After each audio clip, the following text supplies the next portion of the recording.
Bonjour Mounir Majoubi. Bonjour.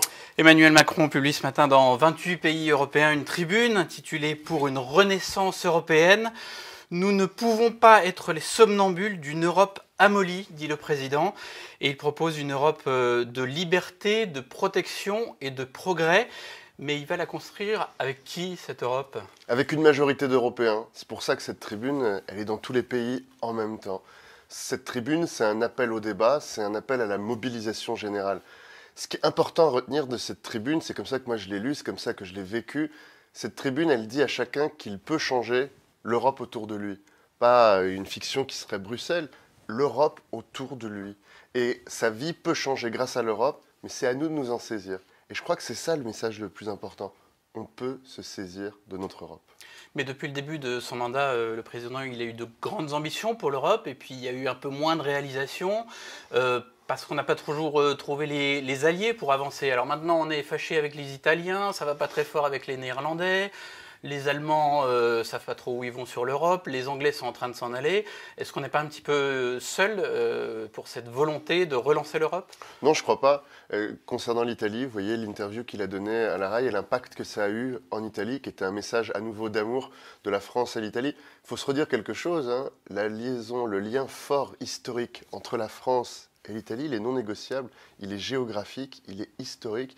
Et si de façon momentanée, on peut avoir quelques froideurs... Compliqué. Et si de façon momentanée, on peut avoir quelques froideurs avec le gouvernement actuel, le lien qui nous unit à ce pays, lui, nous dépasse de toutes les manières. Et donc, ce qui est très important, et quand vous parlez des Pays-Bas, le ministre Bruno Le Maire a vu le ministre de l'économie des Pays-Bas, ils ont pu discuter ensemble, nous avons une vision commune. Aujourd'hui, ce qui était devenu compliqué dans cette Europe devenue trop complexe, c'est qu'on ne savait plus vers quoi on allait.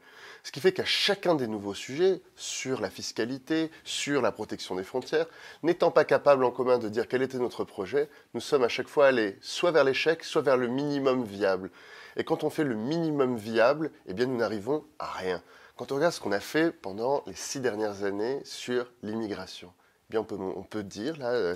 que nous avons fauté, pas nous la France, nous collectivement les Européens, incapables de mener en commun une politique d'immigration. Nous avons donc mené, chacun dans nos pays, des politiques différentes. On a réussi à se mettre d'accord sur le minimum commun possible et rien. C'est pour ça qu'il en parle aussi. Justement, là, le président propose par exemple de remettre à plat l'espace Schengen et notamment de mener une politique d'asile qui soit commune entre tous les pays européens. Est-ce que c'est faisable ? Ça veut dire que par exemple, on va avoir les mêmes règles entre la France et la Hongrie de Viktor Orban ? On va y arriver à ça ? C'est une nécessité absolue qu'on soit capable d'avoir des règles communes.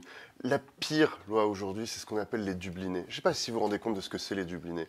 On dit à une personne qui est un migrant, qui est arrivé d'un pays, qui a demandé l'asile dans un pays, qui a voyagé dans un autre, qu'on ne va pas le traiter, qu'on va l'expulser, puis qu'on va le renvoyer dans le premier pays où il est arrivé par la frontière.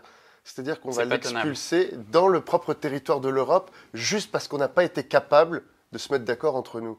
Donc ça n'est plus possible. Mais en même temps, on a essayé de modifier tout ça. Jusqu'ici, on n'est pas parvenu. À la fois pour accueillir et pour ne pas accueillir, nous devons avoir une politique commune. Il n'est pas possible de continuer. Ceux qui souffrent, ce sont les migrants, mais ce sont aussi toutes les opinions publiques, parce que personne ne peut comprendre comment aujourd'hui la situation est gérée. Il y a une grosse partie consacrée au numérique dans cette tribune du président. J'imagine que vous y êtes sensible. Contre les fake news et les cyberattaques, Emmanuel Macron propose une agence de protection des démocraties. C'est quoi ? C'est un nouveau machin européen ?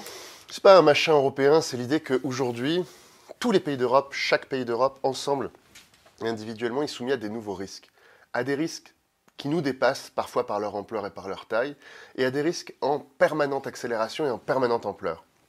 L'État, un seul État, seul, ne peut pas se protéger.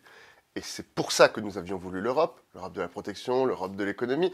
Mais il faut aussi que dans l'espace cyber et dans l'espace numérique, cela se traduise. Mais concrètement, il suffit de se dire, on se met les 28 ensemble et on va arriver à réguler les plateformes, les commentaires haineux. Parlons de tous les sujets numériques dont il parle. Il y a d'un côté celui de la protection des démocraties, qui concerne les attaques qu'on peut subir. Il y a le sujet de la régulation économique, de la supervision économique des plateformes, où à chaque fois, il faut le rappeler dans la plateforme, il y a les deux objectifs. Comment on accélère le marché économique pour les plateformes, mais pas que les américaines et les chinoises, aussi les européennes, et comment on s'assure que l'impact sur l'économie il est positif. Comment on s'assure que les données personnelles sont protégées et comment on s'assure qu'on a bien lutté contre la haine et contre le harcèlement en ligne. Et donc comment ? Eh bien, regardez ce que nous avons fait en France. La France a été le premier pays à proposer un superviseur avec un observatoire des plateformes. Nous allons le mettre en place au niveau national. Notre volonté, c'est celle que j'ai portée depuis 2 ans au niveau européen, c'est qu'elle existe au niveau européen. Aujourd'hui, j'espère que ça sera une réalité avec la prochaine mandature, mais je crois avoir convaincu tous mes collègues et je crois que le président Macron a bien convaincu les siens aussi. Donc on fonce, ça y est, En Marche a trouvé sa tête de liste pour les élections européennes, c'est Emmanuel Macron. Vous savez, Emmanuel Macron, il a été élu président de la République avec un programme profondément européen. Donc ça ne doit surprendre personne que le président de la République française soit profondément passionné par le sujet, qu'il ait un discours qui structure la pensée française vis-à-vis de l'Europe, et que, oui, il donne envie à tous ceux qui veulent s'engager pour l'Europe d'écouter et de regarder ce qu'il porte aujourd'hui dans cette tribune et demain dans toutes les actions qu'il mènera. Donc aujourd'hui, La République En Marche a annoncé que notre liste sera une liste d'ouverture, une liste qui réunira et une liste qui ira de façon radicale au combat pour l'Europe. Mais on voit bien que le scrutin il sera très personnalisé.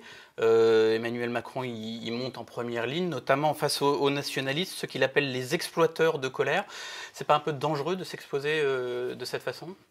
Vous savez, en politique, si vous ne faites pas ce qui est dangereux, vous n'êtes pas à votre place. Donc aujourd'hui, le président considère qu'un des plus grands dangers pour nos démocraties, ce sont ceux qui abusent des citoyens, ce sont ceux qui mentent aux citoyens, ce sont ceux qui radicalisent les citoyens et qui les font s'opposer les uns aux autres. Face à ces discours de haine, face à ces discours d'inquiétude, nous, c'est notre ADN. On a toujours dit qu'on pouvait rassembler les gens avec un projet positif, un projet commun, un projet qui nous fait avancer. C'est pas naïf, c'est pas bisounours. C'est de dire, pour aller vers un avenir positif, il faut beaucoup de courage, il faut beaucoup de sueur et c'est très dur.